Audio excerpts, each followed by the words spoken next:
ve Türkiye'de Kobani ile dayanışma etkinlikleri de yayılmıştı, güçlü bir şekilde gerçekleşiyordu.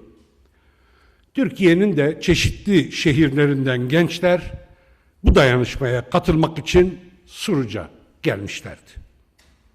Yakılmış, yıkılmış bu coğrafyada, Kobani'de çocuklara oyuncaklar götüreceklerdi. O gençler dayanışmanın zarafetini temsil ediyorlardı. Ve bombalarla katledildiler. 33 genç o hunharca saldırıda paramparça edildi. 100'e yakın insan da yaralandı. Suruç katliamı bir dönüm noktası oldu değerli arkadaşlarım. Ardından bu sürecin üzerini örtmek için de her türlü yöntem kullanıldı. Evet, 20 Temmuz 2015'te önce o güzel çocuklar öldürüldü. Sonra da hakikatin üstü örtmek istendi. Böylece hakikat de katledilmek istendi. Suruç davası bir kara mizah örneğine dönüştü. Bugüne kadar toplam 14 duruşma görüldü ama olayı aydınlatmaya yönelik ve sorumluları ortaya çıkarmayı öngören herhangi bir gelişme bugüne kadar yaşanamadı, sağlanamadı maalesef. Suruç katliamının sorumlularını ortaya çıkarmak yerine iktidar, Suruç katliamını anmak isteyenlere saldırıyor. Hakikat arayıcılarına saldırıyor. Düş yolcularının hayallerini sürdürmek isteyenlere saldırıyor. Ama ne düş yolcularının umutları yok edilebilir, ne o miras herhangi bir şekilde kirletilebilir. Biz o mirasın sahipleriyiz. O gençlerin düşlerini emanet aldık ve sözümüz var. O düşleri mutlaka gerçekleştireceğiz. Değerli arkadaşlar, Suruç katliamından 2 gün sonra yine aynı bölgede bir başka kanlı, karanlık oyun devreye sokuldu. 2 polis memuru evlerinde katledildi. Bu olay bahane edilerek savaş politikalarına dönüş ilan edildi iktidar tarafından. Bu kanlı cinayetlerin de üstünü örtmek istiyor iktidar. Bugüne kadar hakikati aydınlatmak için yapılan bütün girişimleri engelledi, sonuçsuz bıraktı bu iktidar. Özellikle Şanlıurfa 2. Ağır Ceza Mahkemesi'nde görülen dava bu engellemelerin açık bir örneğini oluşturuyor. 1 Mart 2018 tarihli karar duruşmasında polislerin ölümüne ilişkin bütün sanıkların beraatine karar verilmişti. Böylece polislerin ölümü de faili meçhul olarak kaldı. Bu davada HTS dokümanlarının imha edilmesine, hiçbir delil bulunmamasına rağmen şüpheliler hakkında tutuklama kararını veren hakim Nurettin Bulut, FETÖ mensubu olduğu gerekçesiyle tutuklandı. Ayrıca ihbarı yapanlar da FETÖ kapsamında arandı, gözaltına alındı ve tutuklandı. Bakın, sanık avukatlarından Hüseyin Akay'ın açıklamaları ibret verici bir belge olarak karşımızda duruyor. Bir polis memuru delillerle oynadıklarını itiraf etti diyor avukat Akay. Olay yerine ilk intikal eden polis ekibinden bir kişinin tarafıma yaptığı itiraf da ölen polisin çalışma masasında oturur vaziyette ve başı açık olan laptopuna düşmüş durumda şehit edildiğini belirtiyordu. Yargılama sürecinde bana olayla ilgili gördüğünü anlatan bir başka tanık ise olayın olduğu sabah bir erkek şahsın emniyet müdürlüğüne gelerek Suriyeli olan eşinin olayı gördüğünü ve gerekirse ifade vermek istediğini belirtmişti. Daha sonra ifade vermesine rağmen bu Suriyeli kadının ifadesi dosyaya sokulmamıştır.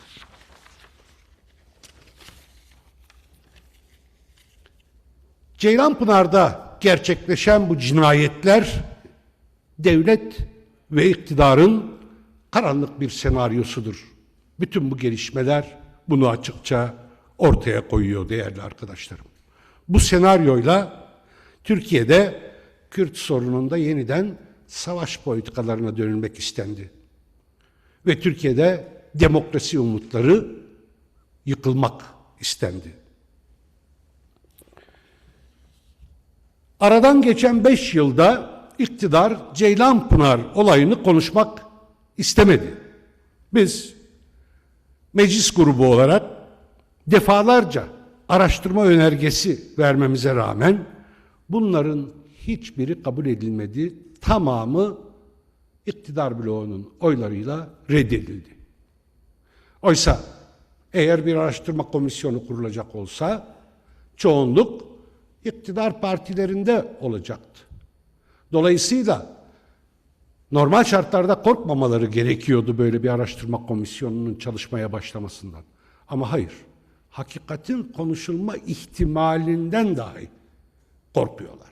O nedenle olayın aydınlatılmasını sağlayacak hiçbir adıma izin vermiyorlar değerli arkadaşlar. Bugün Ceylanpınar'daki o cinayetlerle ilgili dava çökmüş durumda. Böylece savaş politikalarına gerekçe yapılan o olay da ellerinden kaçmış, gitmiş durumda. Ama ne çare? Bütün pervasızlıklarıyla hala yalan söylemeye devam ediyorlar. Zaten böyle bir iktidarın yalandan vazgeçmesi mümkün değil değerli arkadaşlarım. Şimdi bu ülkede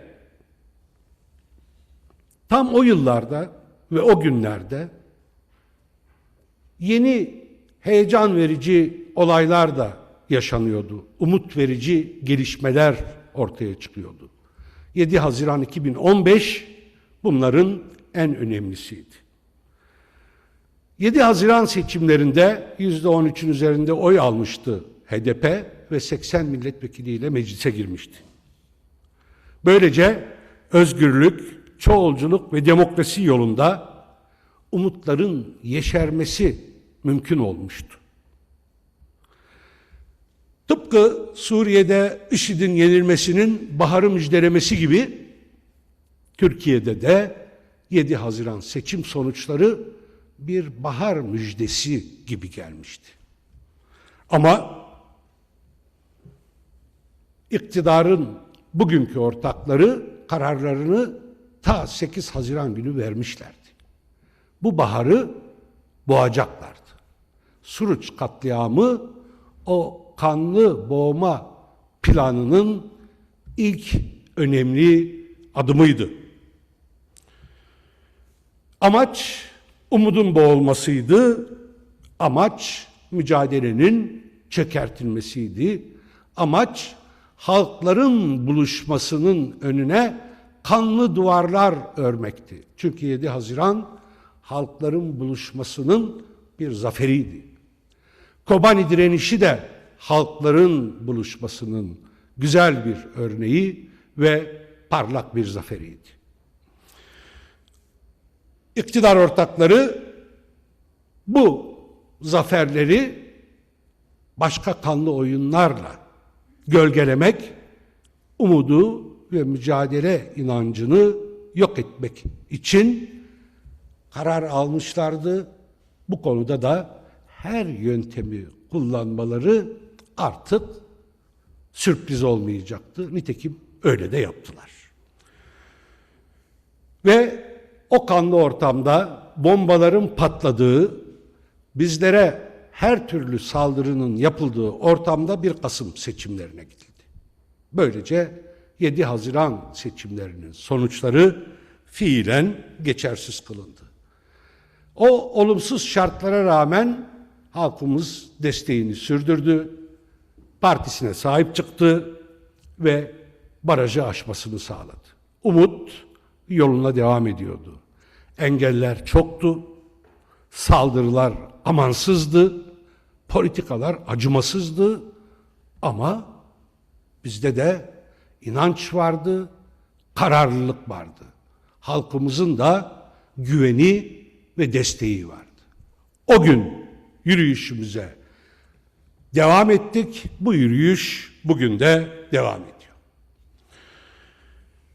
Sonra 15 Temmuz 2016'daki o karanlık darbe girişimi ortaya çıktı. İktidar bu darbe girişimini bir lütuf olarak gördüğünü apaçık itiraf etti. Bu lütuftan da sonuna kadar yararlandı değerli arkadaşlarım. 15 Temmuz darbe girişimi çok şükür başarısızlığa uğradı. Çünkü silahlı herhangi bir darbe girişiminin, siyasi herhangi bir darbe oyununun asla başarılı olmasını istemeyen güçlerin başında bizler geliyoruz. O günkü tavrımız da çok açıktı. 15 Temmuz'u lanetledik. 15 Temmuz'a karşı yeni bir demokratik gelişme programının ilan edilmesini önerdik. Darbelerle ancak bu şekilde mücadele edilebileceğini söyledik. Hem 15 Temmuz'la hesaplaşılması hem de bu ülkede darbelerin kaynaklarının kurutulması için tek yolun demokrasi ve hukuk devletinden geçtiğini ısrarla vurguladık. Ama iktidar bu yolu tercih etmedi. Kafasına koymuştu zaten. İktidar ortakları kararlarını vermişlerdi. 5 gün sonra 20 Temmuz 2016'da olağanüstü hal ilan ettiler. Bunun en fazla 3 ay süreceğini söylemişlerdi sözcüleri ilk başlarda ama tabii 2 yıl devam etti. Olağanüstü hal. Artık bir sürekli darbe ortamına girmişti Türkiye. Bu darbeler askeri güçler tarafından değil, siyasi iktidar tarafından tezgahlanıyordu. 4 Kasım 2016'da o dönem eş başkanlarımız Figen Yüksekdağ ve Selahattin Demirtaş ile birlikte milletvekillerimizin gözaltına alınması da bu darbe serisinin yeni bir halkasıydı. Siyasi darbe çarkı işlemeye devam ediyordu, bütün hızıyla işliyordu. Olağanüstü hal rejimi aslında geçici bir tedbir olarak düşünülmemişti. Bunu biz ta o zamanlarda söyledik ama maalesef muhalefetin geniş bir kesimi bu uyarılarımızı kulak ardı etti. Türkiye'de de bu çağrılarımıza yeterince dikkat verilmedi, ilgi gösterilmedi. Ama 16 Nisan 2017 referandumuna gidilirken bu söylediklerimizin gerçeği ne kadar tam yansıttığını herkes gördü.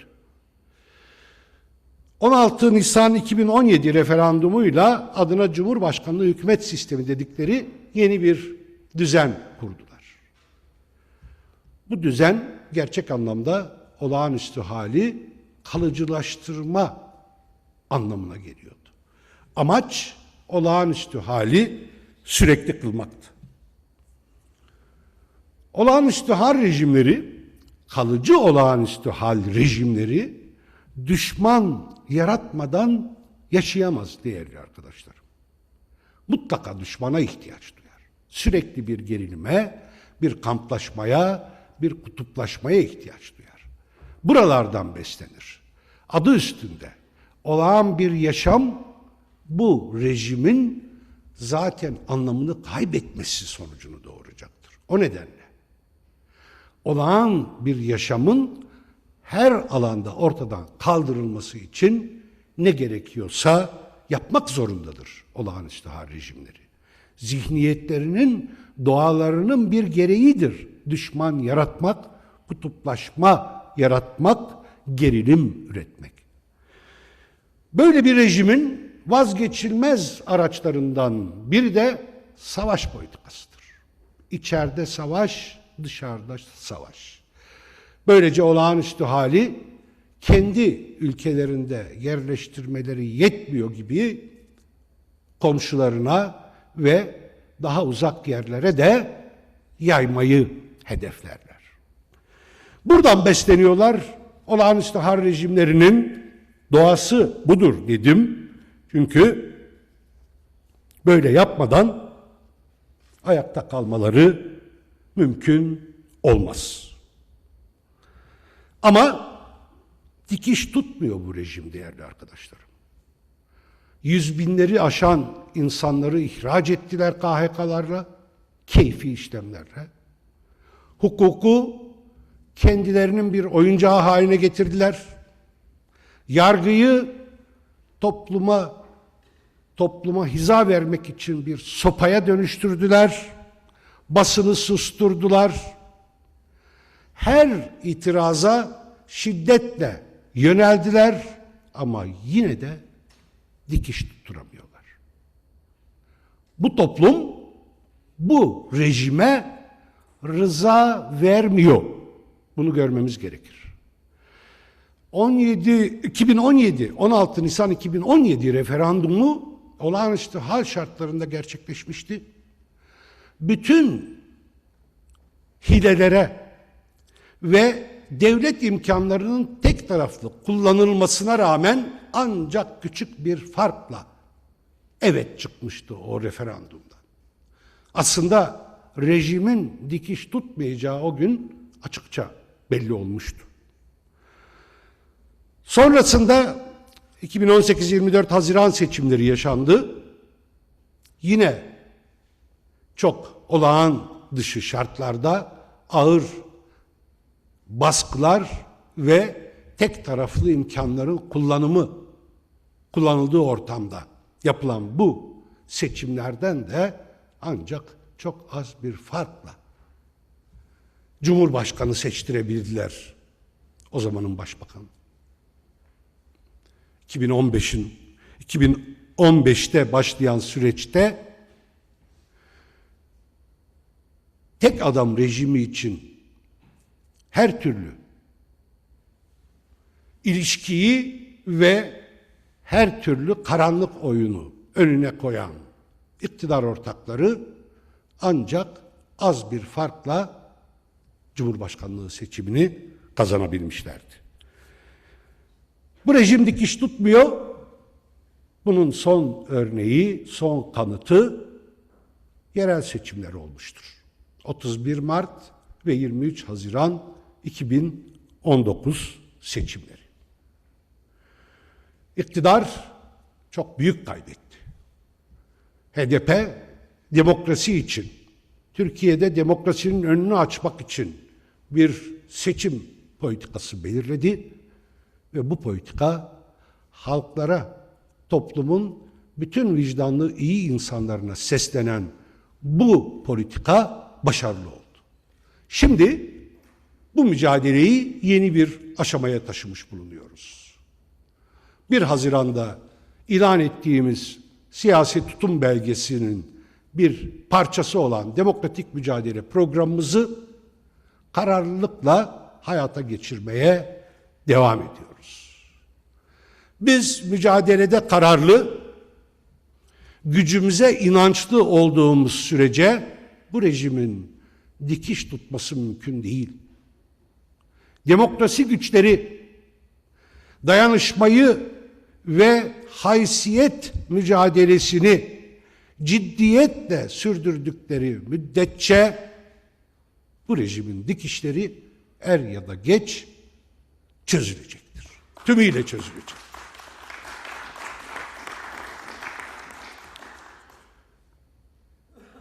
Bundan birkaç gün önce Demokratik Mücadele Programımızın ikinci aşamasının bir buluşması olarak Hatay'da halkların özgürlüğü, inançların eşitliği etkinliğini gerçekleştirdik.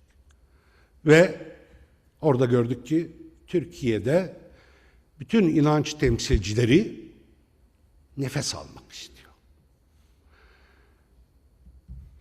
Ve nefes alabilmek için mücadelenin gereğine daha fazla inanmaya başlıyor. Bu ülkede her inançtan insan, her halktan birey mutlaka itirazını yükseltecektir. İtirazı yükseltmek yetmez. Hep söylediğimiz gibi şimdi bu buluşmalardan yeni bir inşa gücü çıkarmak zorundayız. Biz inanıyoruz. Bu gücü yaratacağız ve ilk seçimlerde hem bu iktidarı göndereceğiz hem de yeni hayatı inşa edecek toplumsal gücü ortaya çıkarmış olacağız. Bundan hiç şüphemiz yok. Hiçbir olay, hiçbir baskı bizi bu kararlılığımızdan asla vazgeçiremeyecektir.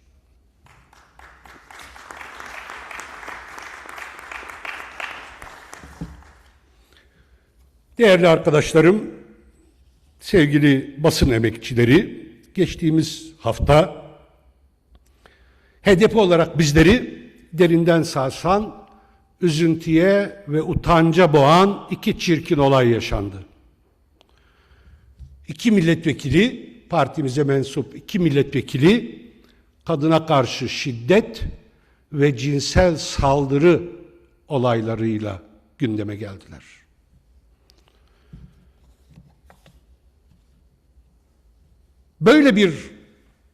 Böyle bir olayla ya da bu tür olaylarla gündeme gelmek elbette bizi sarsar.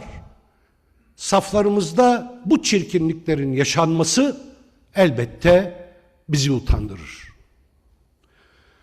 Ama HDP'nin ilkeleri sağlamdır, değerleri köklüdür.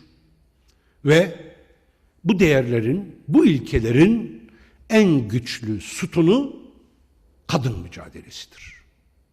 Bu parti kadın mücadelesiyle var olmuş bir partidir.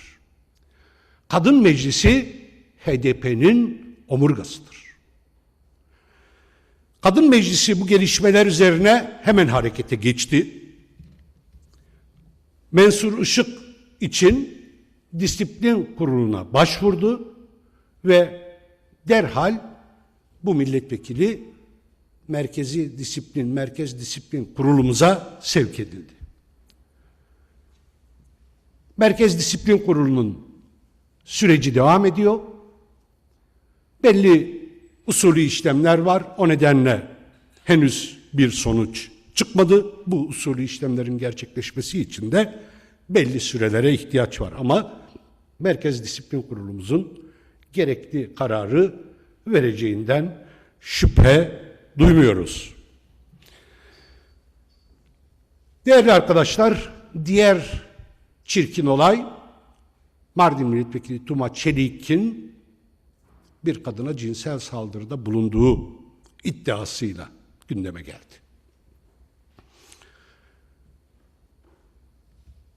Bu olayla ilgili Kadın Meclisimiz bir açıklama yaptı. O açıklamada da olayın daha önce haber alındıktan hemen sonra da harekete geçildiği açıkça belirtiliyor. Evet, bu olay haber alındığında Kadın Meclisimiz bekleneceği üzere gecikmeden araştırmasına başladı. Yine Kadın Meclisimizin açıklamasında vurgulanan bir nokta, kadınla doğrudan görüşmeler gerçekleşti. Elbette bizde kadının beyanı esastır ilkesi tartışmasız geçerli. Kadına ısrarla sorulmasına rağmen cinsel saldırı veya tacizle ilgili herhangi bir beyanı olmadığı kayda geçirildi. Ancak daha sonra kadının savcılığa başvurduğu anlaşıldı ama bizim bundan haberimiz olmadı. Bir eksiğimiz varsa budur. Gecikmişliğimiz varsa budur. Bunun sebeplerini de biz araştırırız, ortaya çıkarırız. Kusurumuz varsa önce kendi içimizde bunların gereğini yerine getiririz. Bir eksiğimiz varsa halkımıza hesap vermekten asla kaçınmayız.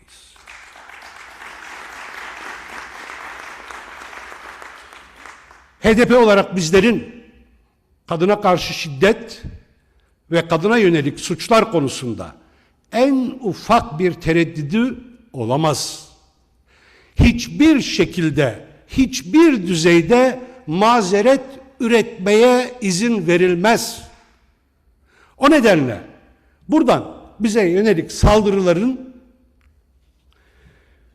amaçladıkları sonuca ulaşmaları mümkün değildir. Biz isterdik ki bu olay bizim içimizde gerçekleşmiş, bu olaylar bizim içimizde gerçekleşmiş olsa bile esas itibariyle kadın hakları için mücadelenin bir vesilesi haline getirilsin. Kadına karşı şiddetin ve cinsel saldırıların daha güçlü bir mücadeleyle yok edilmesinin bir vesilesi olsun. Biz böyle görüyoruz. HDP bu olayın içimizde gerçekleşmesinden elbette utanç duyar ama gereğini yapar. Buradan daha fazla arınarak, daha güçlü değerlerimizi daha da güçlendirerek yürüyeceğimizden hiç kimsenin şüphesi olmasın. Nitekim disiplin kurulumuzda Tuma Çelik'le ilgili kadın meclisimizin yaptığı başvuruyu hızla sonuçlandırdı ve Çelik'in partiden kesin ihracına karar veren disiplin kurulu bunu dün ilan etti. Değerli arkadaşlarım, bütün siyasi partilerin ve devlet organlarının yapması gereken şey kadına karşı şiddetle ve kadına yönelik suçlarla dürüstçe mücadele etmektir. Siyasi partilerin de nerede ortaya çıkarsa çıksın bu şiddete fırsat vermeden karşısında durmaları görevleridir, sorumluluklarıdır, yükümlülükleridir. HDP olarak bizim yaptığımız da tam budur. Biz kadına karşı saldırıların her türüne karşı durduk. Bundan sonra da karşı durmaya devam edeceğiz. HDP yıllardır örülen kadın mücadelesini ve kazanımlarını hiçbir gücün ve hiçbir erkeğin yok etmesine izin vermeyecektir. Bunun sözünü bir kez daha sizlere ve halkımıza bütün açıklıkla veriyoruz değerli arkadaşlarım. Partide on binlerce kadının emeği var. Bedel ödeyen on binlerce kadınla yürüdü bu parti ve bugüne geldi. İçimizden ya da dışımızdan hiçbir erkek HDP'nin kadın mücadelesini ve birikimini asla sekteye uğratamayacaktır. Her alanda olduğu gibi parti içinde de erkek iktidarıyla ve erkeklik zihniyetiyle mücadelede en büyük gücümüz kadın hareketidir. Bu mücadelede biraz önce söylediğim gibi eksikliklerimiz ortaya çıkabilir, geç kalmışlıklarımız yaşanabilir. Bunun öz eleştirisini kendimize, kurullarımıza ve halkımıza vermekten tereddüt duymayız.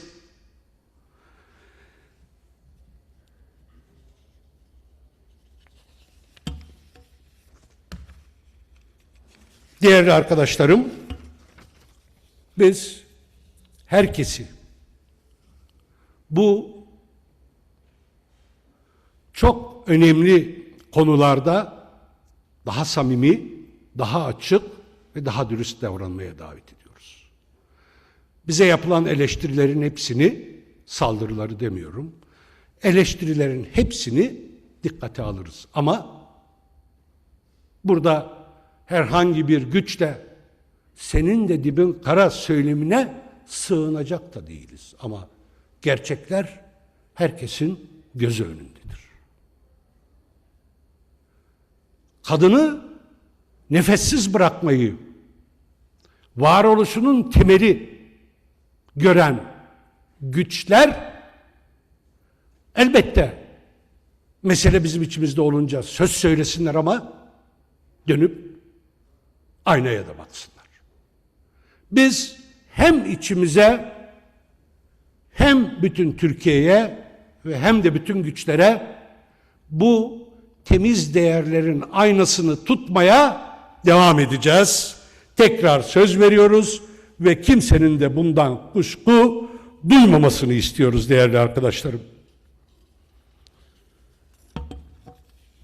Önümüzde demokratik mücadele programımızın ikinci aşamasının başka etkinlikleri de var.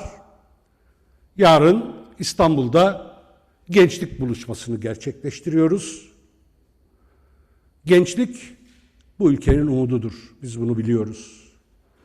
Gençlik bizim vesayetle veya paterşai bir şekilde yaklaştığımız bir kesim asla değildir. Partimizin eşit unsurudur. Bu parti kadın mücadelesiyle, gençlik mücadelesiyle, kadın meclisiyle, gençlik meclisiyle yolunda kararlı bir şekilde yürümeye devam edecektir. Türkiye'deki bütün vicdanlı insanları, bütün iyi insanları, demokrasi isteyen, adalet isteyen, özgürlük isteyen, eşitlik isteyen herkesi kendi alanlarından seslerini yükseltmeye ve gelecek güzel günleri inşa umudunu sağlamlaştırmaya bir kez daha davet ediyoruz. Biz şüphe etmiyoruz. Bu ülkede bu değerlere dayalı mücadele er ya da geç kazanacaktır diyorum ama o kadar geç olmayacaktır. Cesaret bulaşmaya devam ediyor. Umut yeşermeyi sürdürüyor. Bu ülkeye 7 Haziran'da başlangıcını gösterdiğimiz baharı kalıcı bir şekilde getirmeye kararlıyız. Buna inanıyoruz. Buna sonuna kadar güveniyoruz bu konudaki gücümüze. Halkımıza inanıyoruz. Türkiye'de bütün halkların ortak mücadelesinin bu başarıyı getireceğinden şüphe duymuyoruz ve her zaman söylediğimiz gibi mutlaka kazanacağız. Hepinizi sevgiyle, saygıyla selamlıyorum.